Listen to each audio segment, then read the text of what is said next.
बच्चों आज जो है हम लोग इस पार्ट में प्लास्टिड के बारे में डिस्कस करेंगे। जो कि प्लास्टिड जो होता है, पहले आप समझ लो, केवल और केवल प्लांट सेल में पाया जाता है, एनिमल सेल में एब्सेंट होता है। ठीक है। और ये पूरे प्लांट सेल का सबसे बड़ा सेल ऑर्गेनेल्स होता है प्लास्टिड। ठीक है। और जो प्लास्टिड होता है बेटे, इसको हम लोग क्या कहते हैं, कलर सेल ऑर्गेनेल्स भी कहते हैं। क्यों? क्योंकि ये कलर प्रोवाइड करता है, और कलर प्रोवाइड करने से इसका एक और नाम आता है kitchen room of the cell.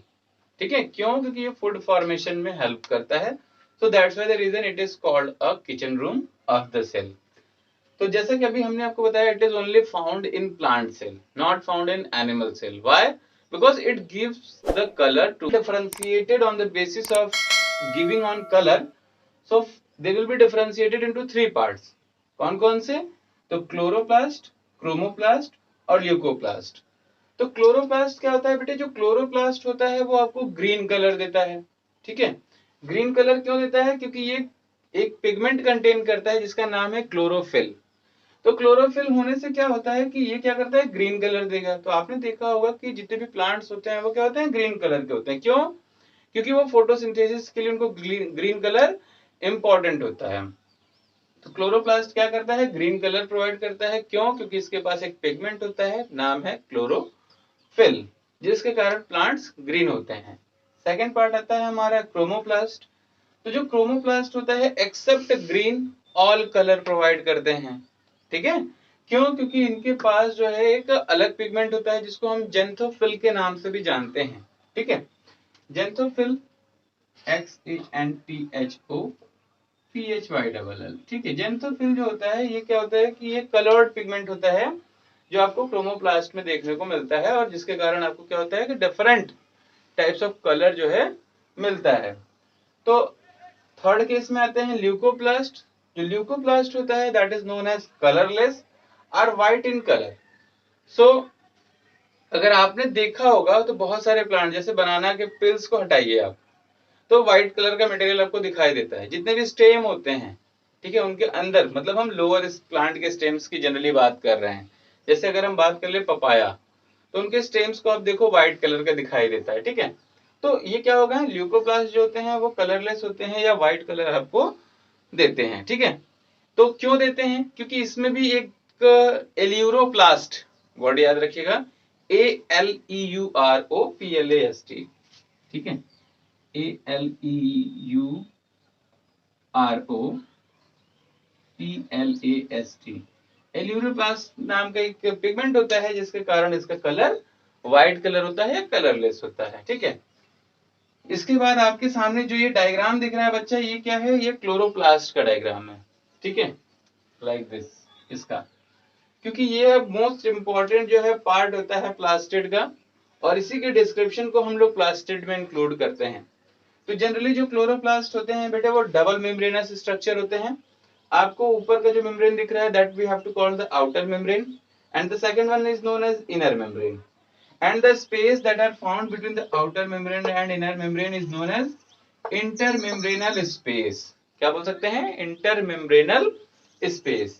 Now further you will be see that the liquid product are that found inside there, so that is called the matrix. ठीक है। और इसके साथ ही साथ यहाँ पे आपको एक ट्यूबुलर स्ट्रक्चर ऐसा दिख रहा होगा। तो जो ये ट्यूबुलर स्ट्रक्चर है, ध्यान से देखो बच्चे, जो ये ट्यूबुलर स्ट्रक्चर है ना, इसको उसने नाम क्या दे दिया? स्ट्रोमा। क्या नाम दे दिया? स्ट्रोमा। और ये जो बंच है पूरा, बहुत ध्यान से देखो, इसलिए मैंने यहाँ लगाया भी हुआ है, ये जो पूरा बंच है, उस बंच को हम बोलेंगे ग्रेनम। और अगर इस ग्रेनम की बात करेंगे ना तो उसको हम बोलेंगे थैलाक्वाइड। THYLAKOID। ठीक है, थैलाक्वाइड। तो ये क्या करते हैं? तो ये बेटे सिंपल सा चीज है, फूड फॉर्मेशन में हेल्प करते हैं। कहां पे? प्लांट में। That's why the reason it is also known as kitchen room of the cell. होता है बड़ी साइज होता है, लार्ज इन साइज। और एनिमल सेल में या तो स्मॉल इन साइज होगा और या तो एब्सेंट होगा। ठीक है। तो सबसे पहले वैक्यूल के स्ट्रक्चर के ऊपर बात कर लेते हैं। तो जो वैक्यूल का स्ट्रक्चर होता है वो जनरली क्या होगा, राउंड शेप भी हो सकता है, ओवल शेप भी हो सकता है। ठीक है। और mini shape they have to contain it. ठीक है। वैक्यूल का मतलब ही होता है बेटा फ्री स्पेस। ठीक है। क्या होता है? तो फ्री स्पेस होता है। फ्री स्पेस क्यों होता है? क्योंकि इसके अंदर बहुत सारे जो मटेरियल होते हैं, मटेरियल, ठीक है, मिनरल्स, फैट, ठीक है, कार्बोहाइड्रेट एक्सेट्रा, ये सारी चीजों को ये क्या करता है, स्टोर करने का काम करता है। और टाइम टू टाइम जब यूटिलाइज करना होता है तो इसको ये क्या करता है, बाहर निकाल देता है। ठीक है, तो जनरली हम क्या बोल सकते हैं वैक्यूल को, तो वैक्यूल का एक फ्री स्पेस है।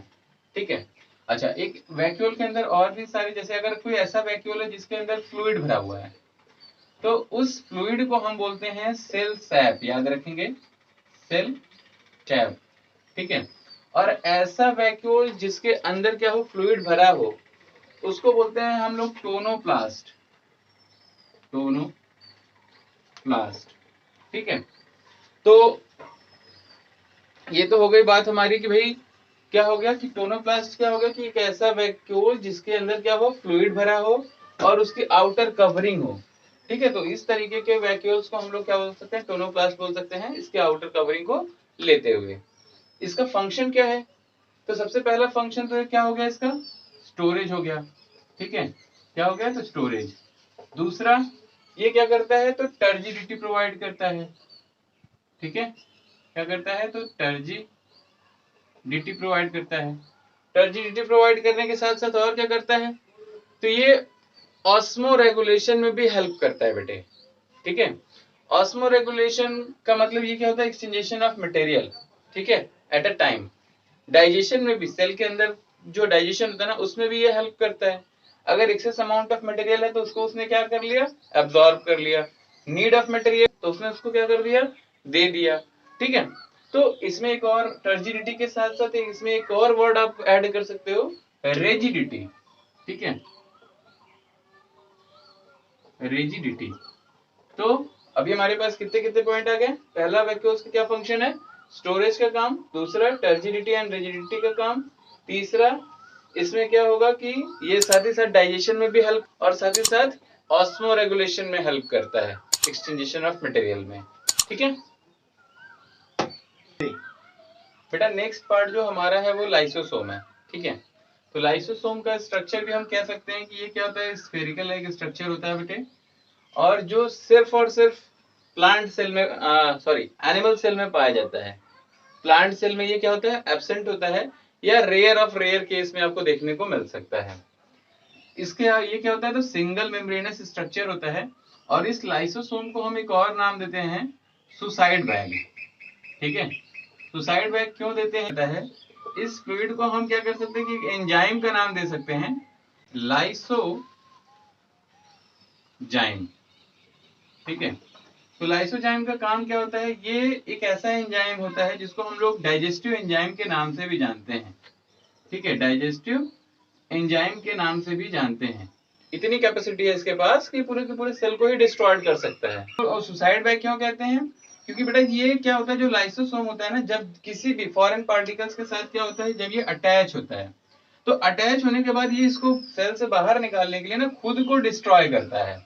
तो जब खुद को डिस्ट्रॉय करेगा तो ये क्या कहलाएगा, सुसाइड बैग कहलाता है। इसके बाद इसका फॉर्मेशन कहाँ होता है, तो आपको मैंने पिछले वीडियो में बताया था, इसका फॉर्मेशन जो है गोल्गी बॉडी करता है। ठीक है, गोल्गी बॉडी करता है लाइसोसोम का फॉर्मेशन, फूड को या जो भी वेस्ट है उसको क्या करता है, सेल से बाहर निकालने का काम करता है। इस लाइसोजाइम को और क्या कहते हैं, तो हम डाइजेस्टिव एंजाइम के नाम से भी इसको जानते हैं। बेटे नेक्स्ट टॉपिक जो है हमारा वो क्या है, राइबोसोम है। तो राइबोसोम्स को अगर हम पहले डिफरेंशिएट कर लें कि जो ये राइबोसोम होता है वो दो टाइप का होता है। ठीक है, कौन कौन सा, तो एक आता है बेटे आपका 70S टाइप होता है, और दूसरा जो होता है वो 80S टाइप होता है। तो जो 70S टाइप, एस क्या है यहाँ पे, एस जो है इसकी यूनिट है। ठीक है, जिसको जिस साइंटिस्ट ने दिया था उसका नाम है सबबर्ज। ठीक है, तो जो ये 70S टाइप का राइबोसोम होता है वो कहाँ पाया जाता है, तो वो प्रोकैरियोट में पाया जाता है। ठीक है, वो कहाँ पाया जाता है, तो प्रोकैरियोटिक सेल्स में आपको देखने को मिलता है। और वहीं जो 80S टाइप का राइबोसोम है वो आपको यूकैरियोटिक, ठीक है, वो कहाँ मिलता है, तो यूकैरियोटिक सेल्स में देखने को मिलता है। और साथ ही साथ अगर हम बात कर लें तो जो प्रो 20S टाइप भी बच्चे दो यूनिट में डिवाइड होता है। ठीक है, एक पहला 30S type, and second one is 50s type, जो कि ये आपका क्या है तो स्मॉल यूनिट है और ये क्या है तो लार्ज यूनिट है। ठीक है, उसी तरीके से आपका जो 80s है वो यहाँ पे 40s में डिवाइड होता है और जो इसका लार्ज सब यूनिट होगा वो 60s हो जाएगा। ठीक है, तो again that is the small सब unit and that is the large सब यूनिट।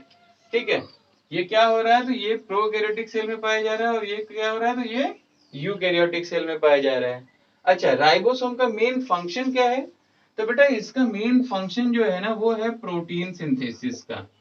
ठीक है, प्रोटीन सिंथेसिस करता कहाँ से है तो आपको याद होगा मैंने न्यूक्लियस में बताया था एक वर्ड क्रोमोसोम, जो ये थ्रेड लाइक स्ट्रक्चर होता है तो क्रोमैटिन बताया था। तो ये क्रोमैटिन कंडेंस करके क्या बना लिया था, क्रोमोसोम बना लिया था, कुछ ऐसा स्ट्रक्चर। और इस क्रोमोसोम का एक सेगमेंट जो हम लोगों ने बोला था दैट इज व्हाट, डीएनए। तो डीएनए से क्या होता है, डीएनए से आपका बनता है आरएनए। ठीक है, डीएनए से क्या बनता है, आरएनए बनता है और आरएनए से बनता है प्रोटीन। ठीक है बेटा, तो आरएनए से क्या बन गया, प्रोटीन बन गया।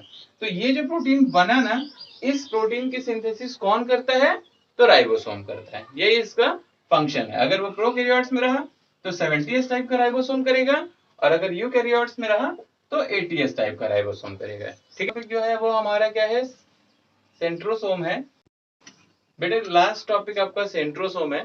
ठीक है, सेंट्रोसोम क्या होता है तो जो सेंट्रोसोम होता है वो सिर्फ और सिर्फ एनिमल सेल में पाया जाता है, जबकि प्लांट सेल में ये क्या होता है, एब्सेंट होता है। और अगर आपको प्लांट सेल में देखने को भी मिलेगा ना तो लोअर प्लांट में देखने को मिलेगा। इसमें जो अरेंजमेंट होता है बेटे वो क्या होता है, पहले तो समझ लो ये ट्यूबुलर फॉर्म में होता है।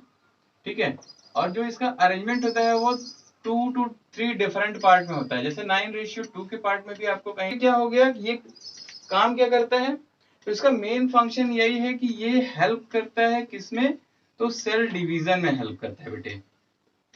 ठीक है, सेल डिवीजन में हेल्प करता है कैसे तो ये क्रिएट करता है स्पिंडल फाइबर। क्या करता है तो स्पिंडल फाइबर। ठीक है, स्पिंडल फाइबर कैसे क्रिएट और कब क्रिएट करता है तो अभी मैंने क्या बोला, सेल डिवीजन के दौरान। सेल डिवीजन कैसे होता है तो भाई जनरली 2 वेज, मियोसिस और माइटोसिस। जब आप हायर लेवल पे जाओगे तो आपको एक और वर्ड मिलेगा, एमाइटोसिस। ठीक है, तो जो हम बेटे मियोसिस और माइटोसिस की बात कर रहे थे तो मियोसिस से 4 सेल्स का फॉर्मेशन होता है, मतलब 1 सेल से 4 सेल्स का क्रिएशन होता है। और वहीं जो माइटोसिस होगा उसमें 1 सेल से 2 सेल्स का क्रिएशन होगा। ठीक है, और ये काफी लंबा प्रोसेस होता है, मींस कि इसके जो पार्ट्स होते हैं काफी बड़े होते हैं, मतलब नंबर्स ऑफ स्टेप्स ज्यादा होते हैं। तो उसके अंतर्गत जो एक स्पिंडल फाइबर का भी स्टेप आता है जिसमें ये क्या करता है। ठीक है, पे आपका ये चैप्टर जो है क्या हो रहा है, फिनिश हो रहा है। आपको इस पूरे चैप्टर की जो है समरी आपको प्रीवियस वीडियो से लेकर के प्रेजेंट तक में, आज तक में जो भी है पूरा देख लेना, इस चैप्टर में कंप्लीट हो चुका है। आपके पास जो है अभी एक टॉपिक बचा हुआ है, प्रोकैरियोटिक और यूकैरियोटिक, जो कि मैंने स्टार्टिंग में ही हाईलाइट कर दिया है। ठीक है, बट उसके बारे में डिस्क्रिप्शन और डिटेल आपका होमवर्क होगा जो आपको सेल्फ असेसमेंट करके करना होगा। ठीक है, अगर उसमें कोई प्रॉब्लम आती है आपको तो आप उसको क्या करोगे, मेरे कमेंट बॉक्स में आप टाइप कर दो कि आपको एक्स्ट्रा कुछ चाहिए तो। ठीक है।